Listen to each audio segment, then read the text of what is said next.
The Steam Next Fest is here and I don't know what to play. Psst. It's okay, I've got a list for you of my favorite turn-based upcoming games. And don't forget to subscribe because I also have a list of upcoming strategy games soon.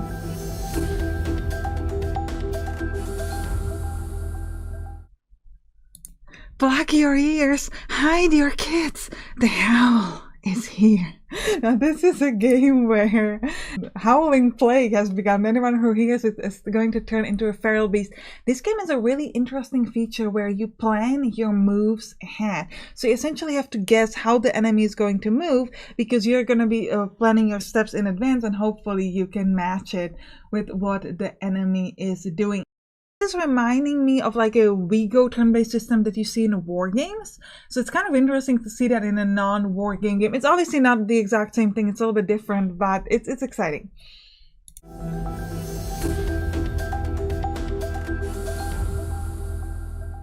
Now, if you know me, you know that I love games where you can just kill all the enemies in a single turn or not take any damage from them.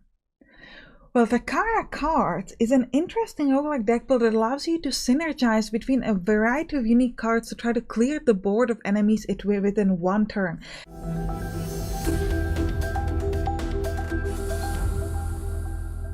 So you want to save the princess? Twist, you're the princess. Well, how about at least defeating a Minotaur? Twist, you're the Minotaur.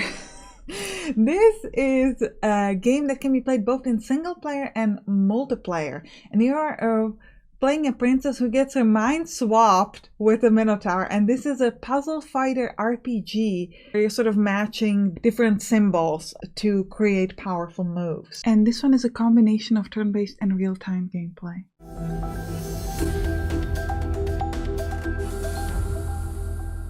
In this game, you can fulfill your childhood dream.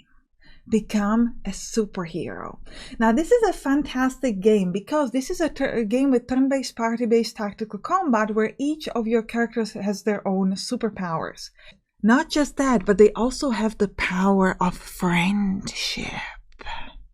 Because if they're close enough to each other, they can use like ability from someone else. They can, for example, teleport from the teleporting girl. So it's a really interesting idea that you're not only focusing on positioning in terms of towards the enemy, but also in terms of towards your own allies, because that might give you an extra ability here or there.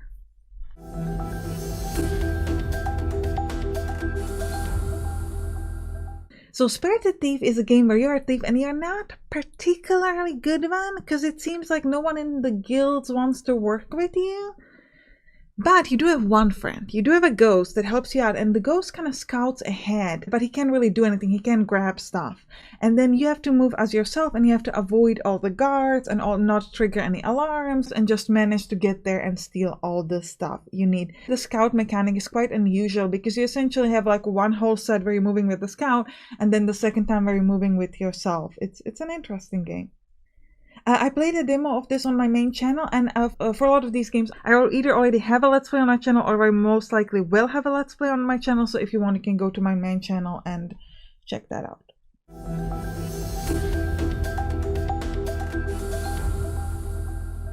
This pitch is gonna hurt. Have you ever played a turn-based game and thought to yourself, why can't I just shoot off their hands? Then they can't shoot me back.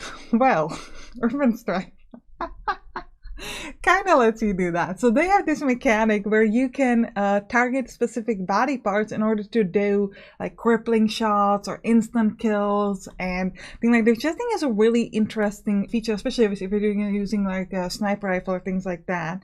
And this is a game that's focusing on end of the world apocalypse, and you're going to be recruiting different locals in your militia, allying with different factions, killing people you hate, feed your own people, and get them some alcohol, because that's apparently a necessity during the apocalypse.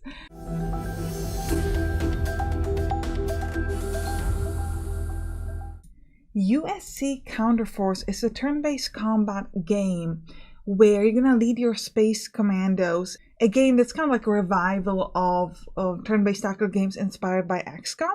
First of all, this game has a huge customization system at the beginning, so you can set up what kind of skills each of your character has, with weapons, the exact ammo, and all sorts of things like that. So there's like a lot of customization there. And then the combat, you're going to be fighting against different aliens. My favorite feature of this game is this cam, like live cam, night cam, that your characters have, so that you can see them if they're sort of moving around or shooting the enemy, and you can sort of watch it from a first-person view. But this game is like a top-down game where you're going to be controlling characters, not played in first person, but you have that sort of extra feature, which I think is really, really fun.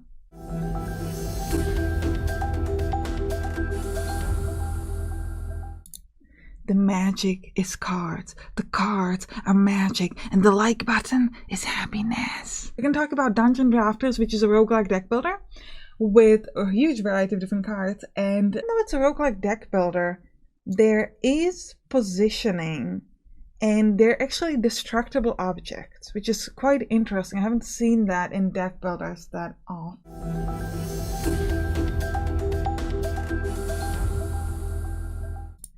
What if Central Europe could be a cyberpunk world?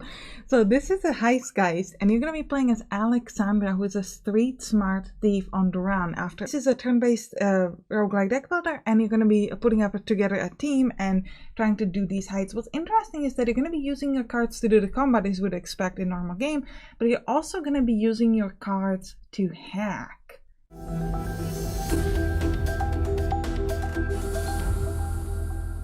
Now, I cannot make a list of upcoming turn-based games that I'm excited for without mentioning this game.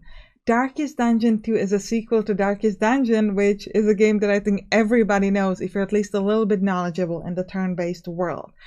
Now, Darkest Dungeon 2 is a game where you're going on a road trip. You're going to be equipping a stagecoach and setting off across the decaying world. So the combat is similar to Darkest Dungeon 1, but there's a brand new feature of a token system. Another cool feature is going to be the affinity system, where essentially the heroes can bond with each other or upset each other, which allows you to get different kind of synergies or the opposite of that. And you're also going to have to manage their stress and keep the interaction of the team good. Alright, I hope you enjoyed this list, and do not forget to subscribe so that you don't miss out on the next part, which is going to be a bigger variety of strategy games, not just turn-based games. And if you want to watch something right now, how about my favorite games of 2022?